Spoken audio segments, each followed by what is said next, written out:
यह सदगुरु कबीर साहिब जी का मंच है और यह मंच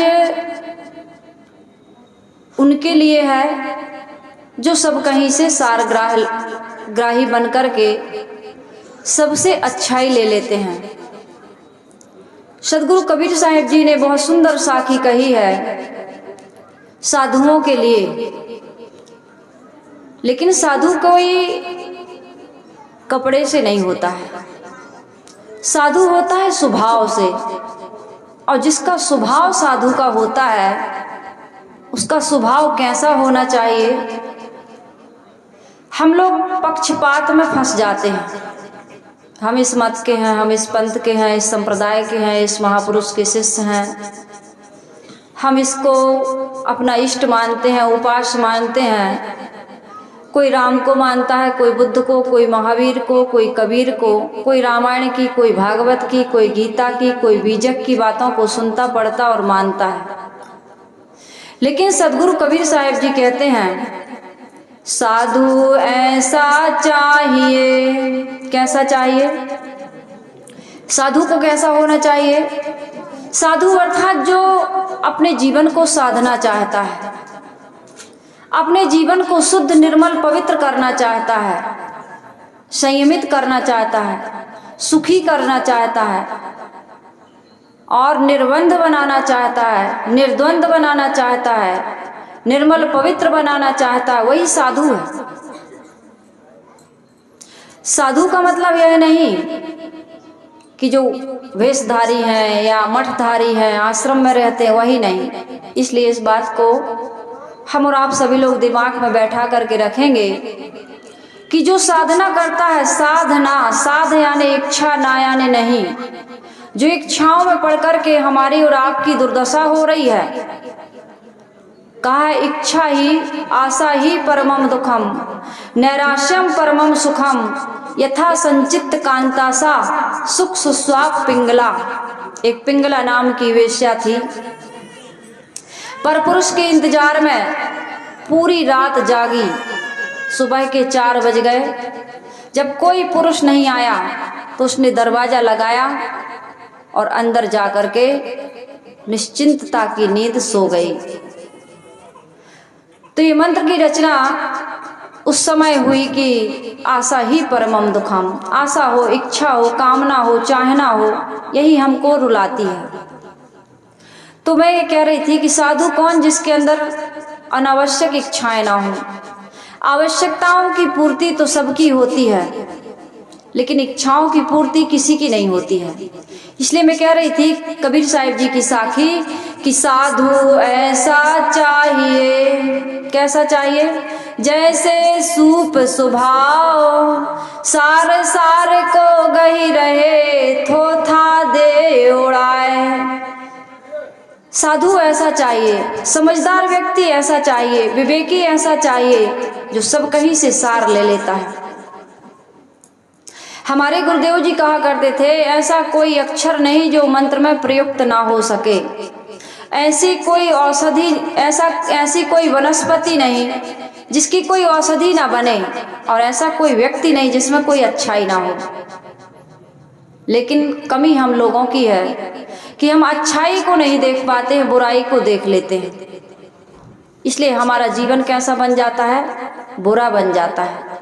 सास में बहू को यदि बुराई दिखती है तो घर में लड़ाई होती है, और बहू में यदि सास को बुराई दिखती है तो भी घर में लड़ाई होती है। एक दूसरे में जो हम कमी देखने का स्वभाव बना लिए हैं, यही हमारे जीवन की सबसे बड़ी कमी है। इसलिए हमको सारग्राही बनना है। कब बनेंगे? जब दूसरे में अच्छाई दिखेगी, तब हमारे जीवन का आनंद हमें प्राप्त होगा। आनंद बाहर नहीं, सुख शांति प्रसन्नता निर्मलता बाहर नहीं है, भीतर है। जिसे हम पेड़ पहाड़ पानी पर्वत में खोजते हैं, वो हमारे भीतर है। हमारे गुरुदेव जी कहते हैं सुख ढूंढ रहे तुम वन में गिरी गौहर के कंदर में, पर पता नहीं तू पाया वह है तेरे अंदर में, तेरे ही अंतः स्थल में सुख सागर लहराता है। पर तू विपन्न हो करके दर दर ठोकर खाता है। आदमी दर दर ठोकर खा रहा है, कभी पेड़ को पूजता है, कभी पहाड़ को पूजता है, कभी पत्थर को पूजता है। कितने देवी देवता और कितने भूत प्रेत जिंद चुड़ैल आदि को वो पूजता है, डरता है, भयभीत रहता है, इसलिए कि वो अपने आप को नहीं जानता है। इसलिए हम सबके जीवन में एक गुरु की आवश्यकता है, एक संत की आवश्यकता है, सत्संग की आवश्यकता है, जिसका आयोजन जागृति साहेब जी, बहुत कम उम्र मैंने देखा, इलाहाबाद में मिली थी मुझे, थोड़ा सा परिचय था। देखिए इतनी कम उम्र में यहाँ के भक्तों के संगठन के द्वारा, आप सबके सहयोग के द्वारा इतना बड़ा कार्यक्रम, कितना बड़ा मंच, पूरा मंच भरा हुआ है।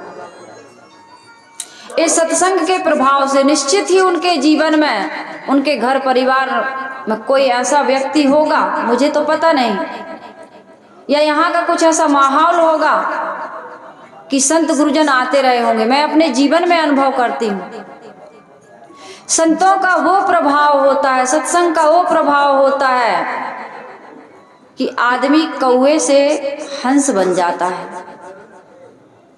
इसलिए हम सबको जीवन में सत्संग की आवश्यकता है, संत गुरु की आवश्यकता है। वो किसी भी मत पंथ और संप्रदाय के हों, विवेकी हों और भटके हुए ना हो, उनके जीवन में किसी प्रकार का भटकाव ना हो। वो ईश्वर ब्रह्म परमात्मा को, सुख शांति को बाहर बताते ना हो। कहाँ बताते हो? भीतर। अधिकतम लोग बाहर बताते हैं। अपने सुख के साधन को अपने से बाहर खोजना ये हद दर्जे की मूर्खता है, चाहे प्राणी में खोजें या पदार्थ में। इसलिए ये संत गुरुजन, ये विद्वत जन बताते हैं कि हमारा सुख, हमारा ईश्वर, हमारा परमात्मा, हमारा मोक्ष, हमारा कल्याण हमसे बाहर नहीं है। और जिन जिन ने बाहर खोजा, अंत तो गत्वा उनको निराशा ही हाथ लगी, क्योंकि बाहर भगवान ईश्वर ब्रह्म परमात्मा, सुख शांति मुक्ति अमरता नहीं है, वो हमारे भीतर है। इसलिए हम सबको जीवन में चार बातों का ध्यान रखना चाहिए। यदि इन चार बातों का ध्यान हम अपने जीवन में रखते हैं तो हमारा जीवन बहुत सुंदर बनता है। सतगुरु कबीर साहब जी की एक साखी है, प्रेम पाट का चोलना पहिर कबीरू नाच, पानिप दीनो तासु को जो तन मन बोले साच। सतगुरु कबीर साहब जी कहते हैं, प्रेम पाट का चोलना। हमारे जीवन में पहली चीज की पहले किस चीज की आवश्यकता है? प्रेम की। पहले किस चीज की आवश्यकता है? प्रेम की। हमको प्रेम से परिवार में, समाज में रहने की आवश्यकता है। और प्रेम कैसे पैदा होता है? इधर जाओ सर, हमको बैठा दीजिए, इधर आओ सर, जल्दी बैठ जाइए। प्रेम न बाड़ी उपजय, प्रेम न हाट बिकाय, राजा प्रजा जहि रुचे, शीस दे ले जाए।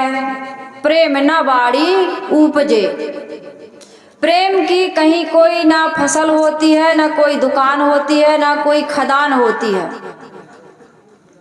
ये प्रेम कहाँ से उत्पन्न होता है? जहाँ स्वार्थ और अहंकार का अंत होता है, वहां पर प्रेम का प्रकटीकरण होता है। हमारे जीवन में प्रेम नहीं है। रामायण की कथा आप लोग सुनते होंगे। यदि राम और भरत के जीवन में प्रेम ना होता तो रामायण का सुंदर आदर्श वहां प्रस्तुत ना होता। राम और भरत के प्रेम के कारण, लक्ष्मण और शत्रुघ्न के प्रेम के कारण रामायण जैसे महान ग्रंथ की रचना हुई और घर घर पढ़ा जाता है, उसका पाठ होता है। उसको याद करके लोगों को मंच पर से बैठ करके उसकी शिक्षा दी जाती है। रामचरितमानस, राम के चरित्रों को मनुष्य यदि सुनता है, पढ़ता है और जीवन में उतारता है तो हम सबके घर में, हम सबके जीवन में भी रामायण उतर आएगी।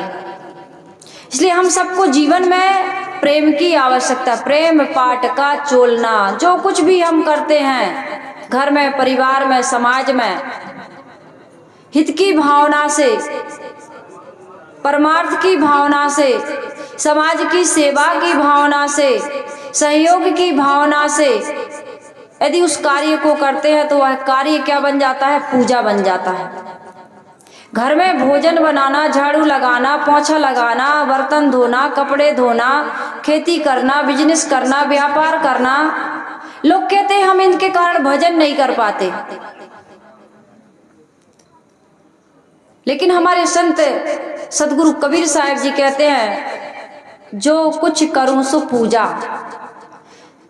किसी ने कहा कि साहब हम भजन करना चाहते हैं लेकिन समय नहीं मिलता। क्या नहीं मिलता? समय नहीं मिलता। माता बहनों की अलग समस्या, भाइयों की अलग समस्या, घर परिवार के कामों में माता बहनें व्यस्त रहती हैं और बिजनेस, व्यापार, खेती, नौकरी के कामों में हमारे भाई लोग व्यस्त रहते हैं। तो लोगों ने पूछा कि साहब हम लोग काम धंधा, बिजनेस, व्यापार वाले, घर गृहस्थी वाले लोग हैं, कई प्रकार की समस्याएं आती हैं, भजन नहीं कर पाते हैं। कबीर साहिब जी ने कहा भजन करना तो बहुत सरल है, आप अपने घर के कामों को करते समय भी भजन कर सकते हैं। लोगों ने कहा कैसे करेंगे? कबीर साहिब जी ने कहा मन की तरंग मार लो बस हो गया भजन, आदत बुरी सुधार लो बस हो गया भजन। मन की तरंग मार लो। मन में कितनी विकारी तरंगें उठा करती हैं, कभी काम की, कभी लोभ की, कभी मोह की, कभी क्रोध की, कभी ईर्ष्या की, कभी छल की, कभी दंभ की, कभी पाखंड की। अनेक प्रकार की तरंगें हमारे मन में उठा करती हैं और उन तरंगों को हम समझ नहीं पाते हैं। मन में अभी सत्संग में बैठे हैं, मन में विचार आया बीड़ी पीने का, तंबाकू खाने का, या और भी यहाँ बैठे हैं, शरीर बैठा है, मन चला गया दुकान में, खेत में, खलिहान में। किसी ने कुछ कल कहा था, उसकी बातें याद आ गई, राग की या द्वेष की, वहां चला गया, जिससे मन में ऐसे ऐसे विचार आ जाते हैं कि उत्तेजना पैदा हो जाती है। काम का विकार, क्रोध का विकार, लोभ का विकार, मोह का विकार जाग जाता है। तो ये तरंगें, ये इच्छाएं, ये यादगिरियां कैसी हैं? विकारी हैं। इनको त्यागते रहो, इनको छोड़ते रहो। भजन तो मन से होता है, भजन तन से नहीं होता है। इसलिए साहब ने कहा मन की तरंग मार लो बस हो गया भजन। भोजन बनाते बनाते यदि देवरानी के प्रति, जेठानी के प्रति, सास के प्रति, पति के प्रति, पड़ोसिन के प्रति कोई गलत विचार आ जाए, उस विचार को विकारी समझ करके, विस्तुल्य समझ करके त्याग दें। अरे उसने जैसा सोचा होगा, उसकी जैसी समझ, जाकी जैसी बुद्धि है तैसी कहे बनाए, दोष नवा को दीजिए लैन कहाँ को जाए। इस प्रकार का विचार यदि हमारे मन में आता है तो समझ लीजिए हमने उसको साफ कर दिया, झाड़ू लगा दी, पोछा, जैसे फिनाइल डाल के हम फर्श को साफ कर देते हैं, कीटाणु मर जाते हैं, घर साफ स्वच्छ हो जाता है। इसी प्रकार से हमें अपने मन को भी साफ स्वच्छ बनाने की आवश्यकता है। रोज नहाते हैं, रोज कपड़े धोते हैं, रोज झाड़ू पोछा करते हैं, लेकिन मन की सफाई हम नहीं करते। और हमारे आत्मा रूपी परमात्मा का साक्षात्कार हमें कैसे होगा? जब हमारा मन निर्मल और पवित्र हो जाएगा। निर्मल मन जन सोई मोहि पावा, मोहि कपट छल छिद्र न भावा। जिसका मन निर्मल है, पवित्र है, उसको प्रभु का साक्षात्कार होता है। भगवान हमसे दूर थोड़ी है। गढ़ी है अपने हाथों से प्रभु ने 9 महीने में शरीर बनकर के तैयार होता है। गढ़ी है अपने हाथों से प्रभु ने 9 महीने में बनाकर मूर्ति सुंदर बैठा है आप सीने में। भगवान कहाँ रहते हैं? हृदया बसे ते ही राम न जाना।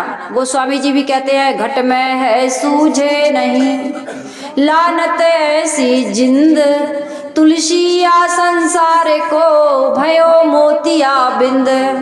लोगों को मोतिया बिंद का रोग हो गया, उनको दिखाई नहीं दे रहा है। घट घट में बोलने वाला,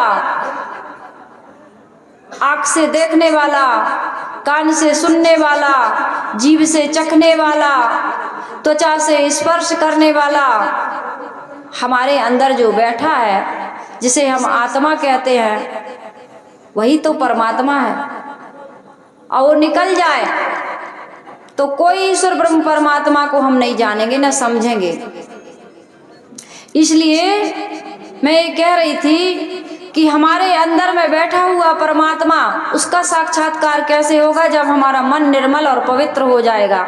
इसलिए आवश्यकता है घर की सफाई के साथ साथ, शरीर की सफाई के साथ साथ, कपड़ों की सफाई के साथ साथ, भोजन और आवास और जीवन में जो कुछ आवश्यक है उसकी जरूरतों की पूर्ति के साथ साथ हमें मन की पवित्रता पर भी विशेष ध्यान देना चाहिए। क्योंकि जिसका मन निर्मल नहीं है, जिसका मन पवित्र नहीं है, वो संसार में सबसे बड़ा दरिद्र आदमी है।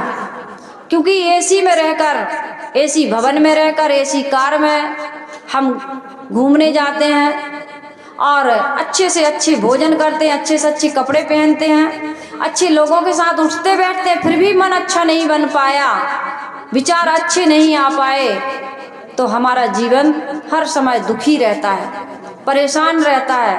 इसलिए जो सदैव साथ रहता है हमारा मन, उसको हमें सुंदर बनाना चाहिए, पवित्र बनाना चाहिए।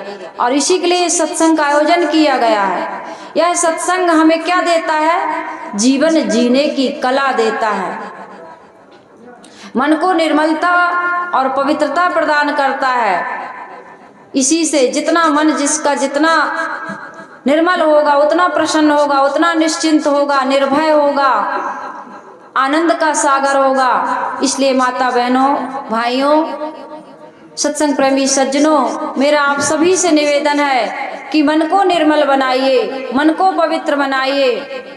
एक बहुत सुंदर भजन है, तुमने आंगन नहीं बुहारा, तुमने आंगन नहीं बुहारा, कैसे आएंगे भगवान, कैसे आएंगे भगवान। अब तक गंदा पड़ा द्वारा, अब तक कैसे आएंगे भगवान, कैसे आएंगे भगवान। हृदय तुम्हारा पिघल न पाया जब देखा दुखियारा, हृदय तुम्हारा पिघल न जब देखा दुखियारा। किसी राह भूले ने तुमसे पाया नहीं सहारा, सूखी है करुणा की धारा, सूखी है करुणा की धारा, सूखी है करुणा की धारा। कैसे आएंगे भगवान, कैसे आएंगे भगवान। भगवान तो हमारे पास में है, लेकिन उनका साक्षात्कार क्यों नहीं होता?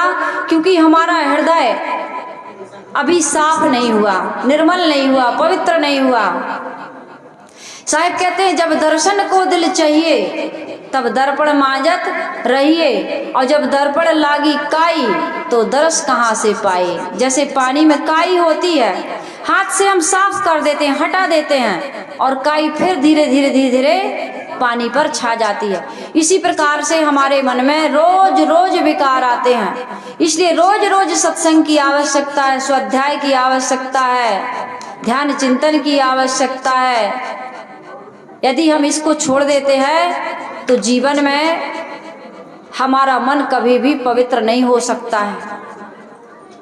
और जिस दिन मन पवित्र हो जाएगा, एक ही काम करना है, जिस दिन रहनी आचरण सब पवित्र हो जाएगा, उस दिन भगवान को हमें ढूंढने नहीं जाना पड़ेगा। निर्मल मन हो तो रघुनायक सबरी के घर आए, भगवान स्वयं आते हैं। निर्मल मन हो तो रघुनायक सबरी के घर आए, श्याम सूर्य की बाह पकड़कर साग विदुर घर खाए। इस पर तुमने नहीं विचारा, इस पर हमने नहीं विचारा, कैसे आएंगे भगवान।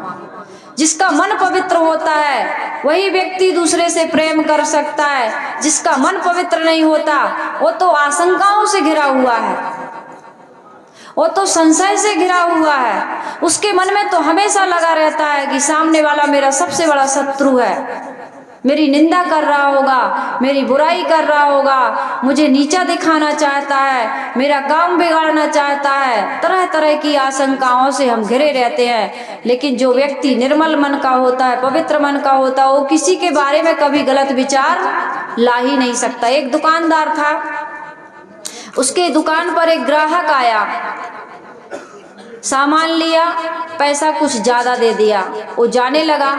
दुकानदार ने बुलाया, भाई साहब आपने पैसा ज्यादा दे दिया।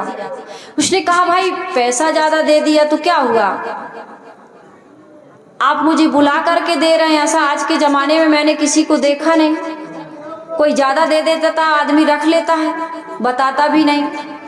उसने कहा मैं दुनिया को नहीं अपनी आत्मा को जानता हूँ, दुनिया क्या सोचती है क्या करती है इससे मुझे क्या लेना देना, लेकिन मेरी आत्मा किस में प्रसन्न रहती है मैं ये जानता हूँ। जिस दिन हम कुछ भी गलत करते हैं, कटु बोल देते हैं, अश्लील बोल देते हैं, असत्य बोल देते हैं, किसी प्रकार का कोई आचरण गलत कर देते हैं, लड़ लेते हैं, झगड़ देते हैं, उस दिन हमारा मन प्रसन्न नहीं रहता, दुखी रहता है।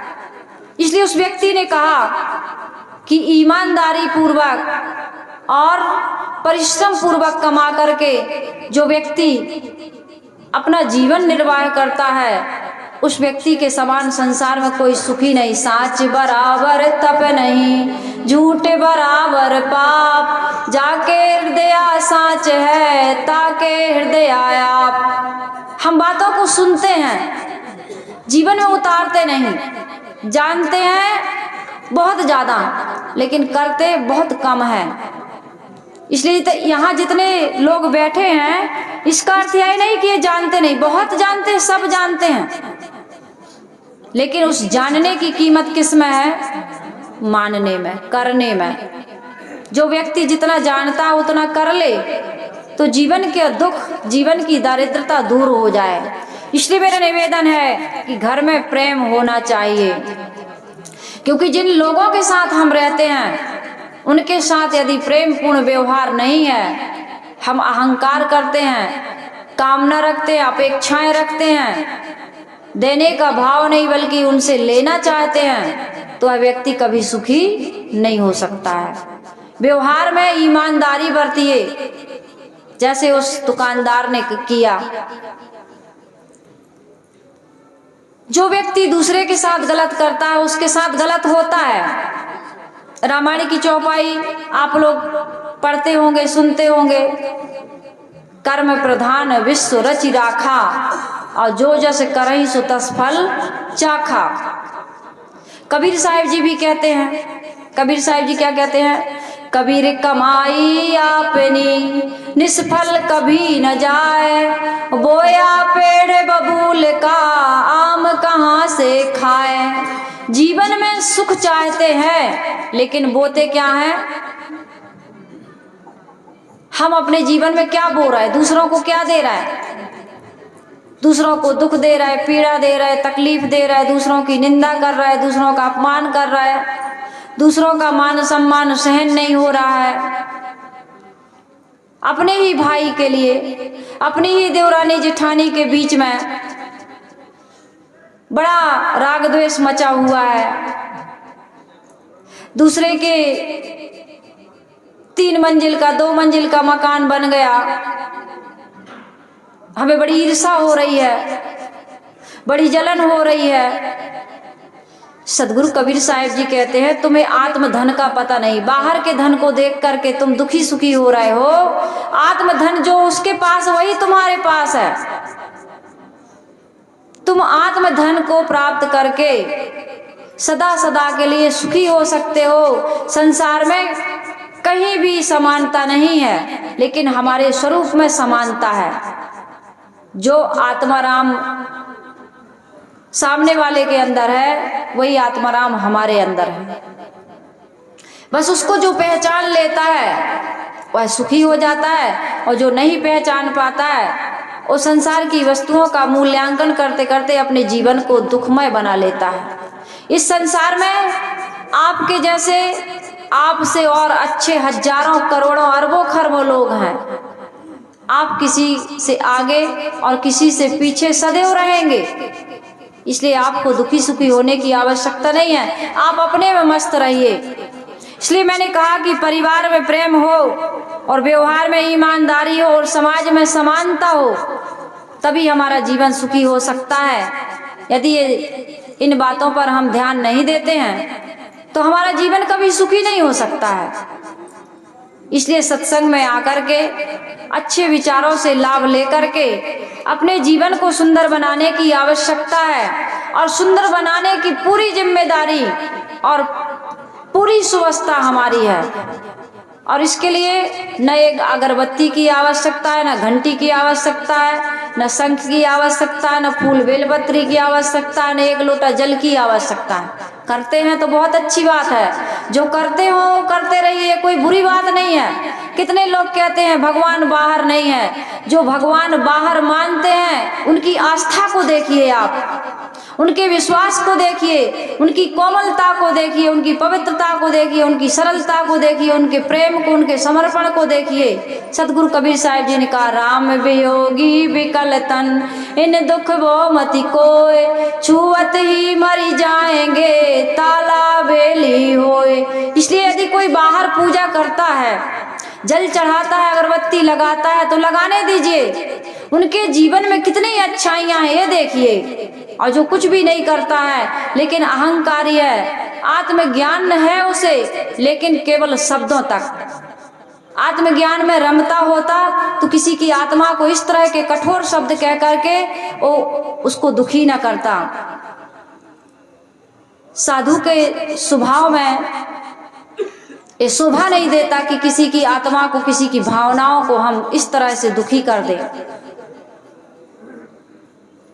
साधु भया तो क्या भया, बोले ना ही विचार, हते पर आई आत्मा जीभ बांध तलवार। ये जितने भी पूजा पाठ कर्म कांड होते हैं मन की पवित्रता के लिए, तो मेरा निवेदन है, समय हो चुका है, एक ही चीज पर आप ध्यान दीजिए कि अपना मन निर्मल, कोमल और पवित्र हो, तभी हम सबके साथ सुंदर व्यवहार कर सकते हैं और सबसे अच्छाई ले सकते हैं और अपने जीवन को अच्छा बना सकते हैं।